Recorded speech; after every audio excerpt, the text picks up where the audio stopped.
Hey, Noble Ones, welcome to Metatron's Academy. So on this channel, we have reviewed a lot of videos and clips, usually put together and sometimes remastered with enhanced visuals and audio from several channels of recordings of the 1800s. Now, up to this point, a lot of the time we have focused on men speaking, but today I want to hear a woman, and she's from 1872, and she's going to tell us about her experience growing up in the late 1800s, in the late 1870s, 1880s, and I'm really looking forward to it. As someone who was, I was born in 1982. So the idea that, someone like me also almost, but with a difference of a century, I'm very interested. Link to the original channel, go check them out.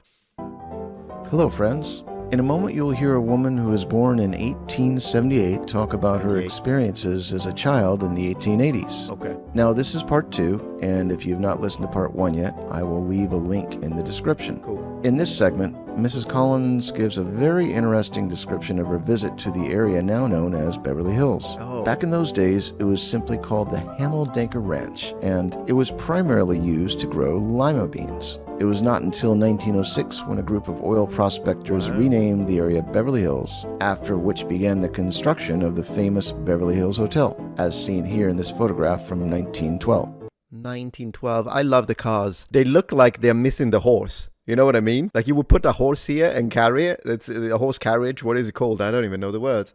Later on in the recording, Mrs. Collins speaks more about her childhood in Los Angeles. And lastly, she gives a very detailed account of her father, Cameron Town, who was born in 1825 and became the mayor of Los Angeles in 1882.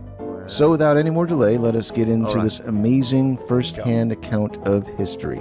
The date of the recording is November 26th, 1964. Okay, 1960s. Well, anyhow, when I was a little girl, about 8 or 9 years old, the whole of practically the whole, at least 2/3 of Beverly Hills, was owned by two men. One was called Hammel, and one was called Denker. And it was an enormous dairy farm. Enormous dairy farm. We are back with because this is the characteristic of speech of this era, as we have said multiple times, is this transatlantic accent a little bit, which feels sometimes British, sometimes American, and in general old school. I just can't get enough of it. Right down to where the little park is down here, now opposite the Beverly Hills Hotel, there was nothing but dirt roads, absolutely nothing, and my father was the lawyer for them. So the great treat was that sometimes when he had to come out and see them, he would come out in the buckboard, and I don't suppose any of you know what a buckboard is. No idea. It's a very uncomfortable little wagon with a high seat to 2 people on it, no rubber tires, and a horse. And you bumped along these awful roads. Well, I thought it was lovely then, with great ruts, and we used to come out, and it would take us practically an hour or maybe an hour and a half to drive out here from 3rd Street, on really, really awful roads. And then we'd get here, and I don't know whether it was Hammel or Denker. My father would be cooped up with him in the office while they went through the returns and what the thing was doing and the various legal things he wanted my father to look into, and they turned me loose. And there were enormous pigsties, filthy dirty. Pigsties were in those days, It seemed to be the thing. The pigs were not happy unless they wallowed in filth and mud and dirt. And I try not to interrupt it too much because I'm actually intrigued by the story. But I'm noticing that for emphatic reinforcement, she lengthens a lot. And it's the second time she does it with adjectives when she says enormous. That must be a remnant of Victorian age intonation and stress patterns, because I remember something like that happening in the recordings that we heard that were even older than this. So that's one thing I like a lot. And I actually find a little connection with some southern accents here in America. For instance, when you hear people from Alabama, sometimes the way they lengthen the word long, and they would say for a long time, right? And so they extend it to give it emphasis. And I think that's heritage of an older way of speaking that, as you can see, even someone who wasn't from that area had, it sounds different because it doesn't have the cadence, it doesn't have the accent of someone from the deep south. However, the concept of elongating certain adjectives in their vowel fulcrum to increase the impact in the conversation is still there, and I believe it's a remnant of Victorian age speech. These were just in their prime, if that's what they wanted. And then he had enormous herds of cows. They used to make all their butter by hand, and they had huge dairies and great big flat tins. Well, can't tell you how big around they were. And these were on shelves, and they put the milk in those flat tins for the cream to rise. That's the I didn't understand what she said when she said, I don't count. Now, I think that was a mistake. I don't recount, maybe. You'll tell me, because I didn't understand what she said there. Put the milk in those flat tins for the cream to rise. That's the way they worked in those days. Then they'd skim off the cream, and the butter was all churned by hand. So that naturally, when we went home, we took some of this lovely, lovely fresh butter. But I always loved cream. And they turned me loose, and when nobody was looking, I'd find my way into the dairy where the cream was rising. And I'd stop at the top pan, and I'd work my way right down to the bottom pan, and as I went, I'd drag my finger across the cream and lick it, and lick it until I'd been to every pan on the whole plate. Nobody knew but me. And that was my day outing with my father, and it was gorgeous, and that I always wanted to go. When he'd say to me, would you like to go out to the farmer and the thinker and the so forth farm? And I'd say, oh, I'd love it, because I'd lick all their cream. And now, of course, it's the smartest place in this part of the world to live, and I must say one of the most expensive. And they say if you live here, they don't have white lines down the street to show you which way the traffic should be moving, but the lines are made with white ermine, because the Beverly Hills people wouldn't understand it. It was just paint. And I live in the Beverly Hills Hotel, which I really love, but it's a very expensive way to live, but very comfortable. But when I sometimes look out and think how I knew it when it was a dairy farm and a pigsties with horses, and how I used to lick the cream, it rather makes me laugh to think. It rather makes me laugh. Well, the way I say it, I guess, sounds different. Obviously. Hers is transatlantic, so it's half American, half English. But note the way she used rather is very English, right? That's how I say it personally. I'm not English, but I did pick up English in England, so even though you can tell I'm not a native speaker, even though you can tell that I have an accent and whatnot, but I think you can also see that the way I sometimes choose some words, like I would say rather, that's rather interesting. I would say that.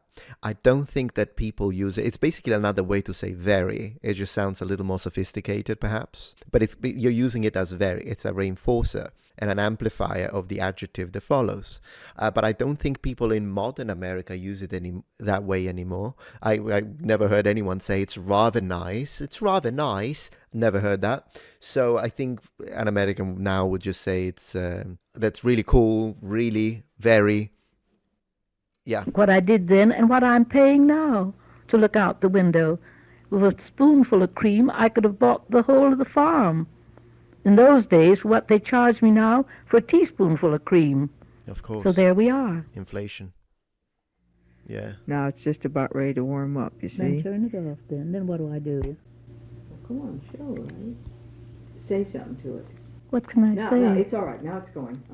Say something to it. They're talking about the recorder. I think they're talking about the recorder. That's another thing that fascinates me all the time when I see people from old school recordings interacting with the machinery. And like they call it a talking machine. It's endearing. I don't know what to tell you. Now you can start What do with I your say? star.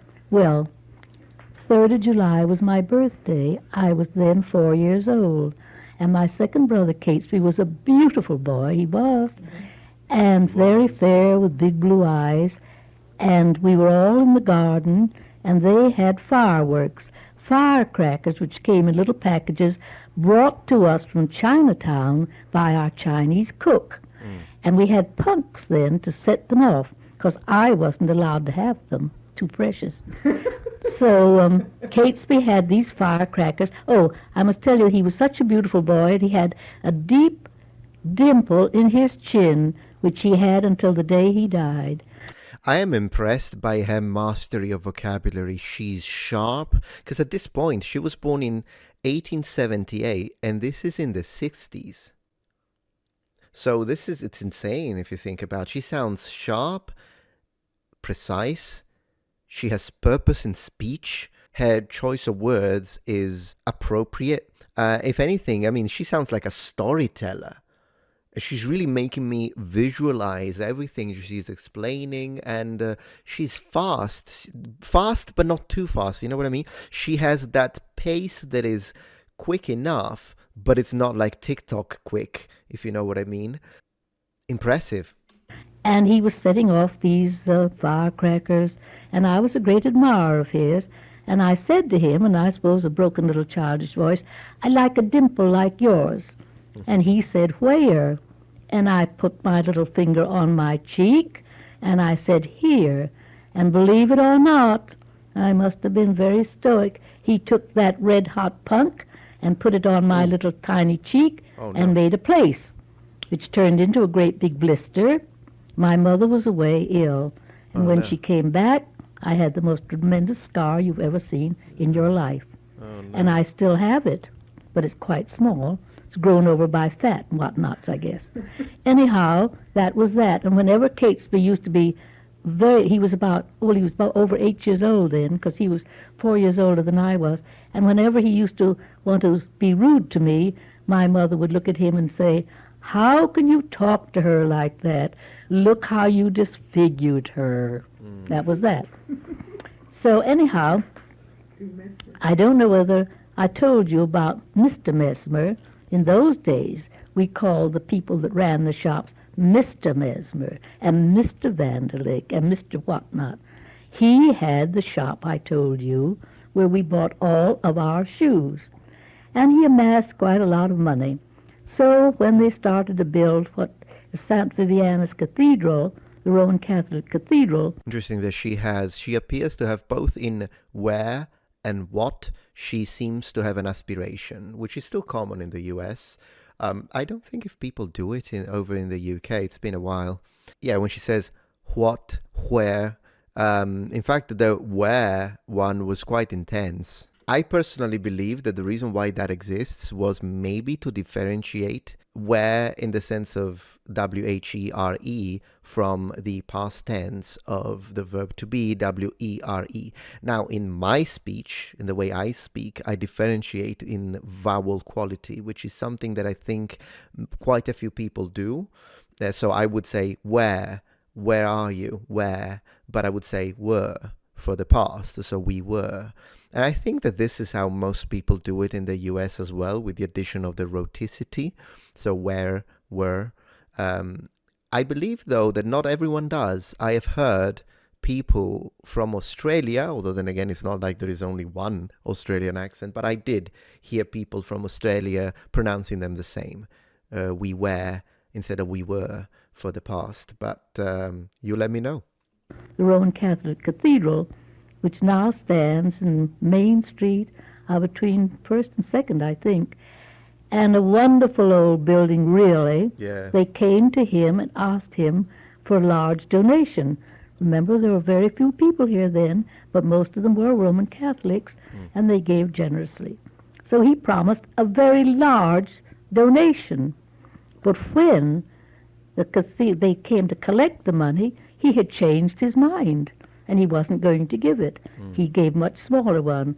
Well, the story that went around Los Angeles was, if you notice over the portico of the cathedral are 3 large black letters, D-O-M,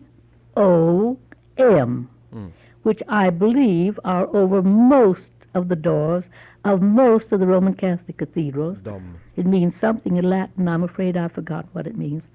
Yeah, it could be for Dominus, for Lord, but in general, Dom is also a house, Domus. It could be multiple things. That's where you get the word domestic from. It means something in Latin. I'm afraid I forgot what it means. And everybody, very few, most of the people knew, but they all laughed and said, "Do you know what happened? Mesmer refused to give the money, so when they finished the cathedral, they put D-O-M over the front doors, and that stands for Damn Old Mesmer." I love that. True, my father told me that story. I guess Oh, that's great. Tell me some more. I've come to the conclusion that my dear niece Rowena is nothing more or less than a slave driver. I thought I had finished with this business. I told her all about myself and my brothers when we were little, and now she wants to know all about my father. Well, my father was born in 1825 in Berry Hill, Culpeper County. That's another thing that I noticed is gone. But people, as you can see, even all up to the 1960s, if it's old people, because of course they come from the previous century, they say 825 rather than 1825. I understand why it became less used, eventually basically died out as a usage because it's longer. But I think people, particularly people from the Victorian age, have a way of enriching their conversation, at least when it comes to upper class and middle upper class, in fact, educated, let's say, people. They do that, and it's like they speak in a way that it's both functional and decorative, and I think we lost the latter. On a magnificent estate owned by his father, Colonel John Tom, who at that time was Senator from Virginia, United States Senator from Virginia. He graduated from the University of Virginia. I like how The she says university it. was founded exactly in the same year that my father was born. Virginia. But he didn't go to school then, naturally. He had to wait a few years. So he and a friend of his called Skinner decided that they'd like to come to California and seek their fortunes and be away from everything and everybody and see a new life. So they joined one of these colored wagon things, I suppose very much like you see on the radio and the television and things. And they started out. Now my father was very handsome. He was nearly 6'2", very slender, beautiful blue eyes, always gay, always charming. Note how she uses gay, just meaning happy. That's what she means by that. As the various lives that have been written about him have mentioned.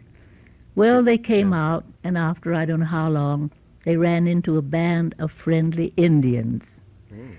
They were with them for some days, and my father in his young days, like I suppose all Virginians were, was a very fine horseman. Otherwise, well, how could they have got any place if they weren't? Of course. And he had his own horse with him, which I imagine was a very fine horse. And the chief of the tribe invited him to run a race. Wow. Well, my father accepted, and he won the race. And as a prize, the chief wanted to present him with his daughter, Ooh. which my father politely and courteously refused. Wouldn't it have been marvelous? I would have been an Indian. Imagine. I was as fair as a lily. Wouldn't I have been an Indian? What a lovely lady. I'd like to focus on the usage of the word Indian for American Indians or Native Americans. I know that this has become a little less used, and now we tend to use Native American more. I actually like the expression American Indian. Of course, it's incorrect because India is in Asia, and so I understand why that was changed. But there are a lot of American Indians that use that. Like actual Native Americans that say, no, I'm an American Indian, and they have pride in that word. So when people complain about it, they're like, oh, you shouldn't say it, it's incorrect, it's politically incorrect. I don't care because I know that there are American Indians that use it proudly. So at the end of the day, I find no, and of course at this time it was the way to say it. That was the way to call it. But personally, rather than focusing on whether or not, so I have zero problems with that word and I will use it, don't care if people get mad at me. But I will say, isn't it it doesn't really matter what words people use. What matters is, what does she have in her heart? And I don't see anything negative in her heart. She's lovely. She's lovely. So who cares what words she uses at that point? So he refused, and the Indian lady or daughter or whatever you choose to call her remained with her father. And I've often thought that maybe that old Indian did that on purpose and lost the race because he wanted to get rid of the gal, naturally. Maybe. They have millions of them. Maybe. Well, they continued, and they landed in the northern part of the estate. They had horrible things happen to them, very awful hardships all the way. And then he landed in the northern part of the estate. We had many adventures and did many things, and never found a bit of gold. And then he settled up in Marysville, and where he met the mother of what was to be my mother, who was my grandmother. And she was a most beautiful, beautiful lady. So was my mother. My mother was lovely to look at. She was fair with the biggest blue eyes I've ever seen. She's really into blue eyes, isn't she? I mean, I get it. I think blue eyes are the most beautiful, together with green eyes. I like, as a man with dark brown eyes, I say that I really like blue and green. These are my favorite colors. And she had great intelligence, which after living for many years with my father and being taught by him, I expect, she became most intellectual. Well, anyhow, good. He lived up there for many years and did all sorts of things. And then he moved down to Los Angeles. And he had his office. He was quite young then. And he had his office up near the plaza. I think that's about the only part of Los Angeles where there were buildings where you could have an office. And he did what they called in those days, he hung out his shingle, and he was going to be a lawyer. Look at there is something about the 50s and then the 60s, personally, specifically the 50s. There is I love the architecture, clothing, cars, taste in general of the 1950s and 60s afterwards. I don't know if this is older than that, but to be honest, it's just something about it. So anyways, we watched a big chunk of the video. I loved it, and I would like to refer the rest of the video for you to go check out the original channel. Of course, we'll give him a like, and I hope you enjoyed it, and I hope that my commentary wasn't too obnoxious, and thank you very much for your patience and in dealing with me, and I will see you tomorrow, I suppose, for the next upload. Bye.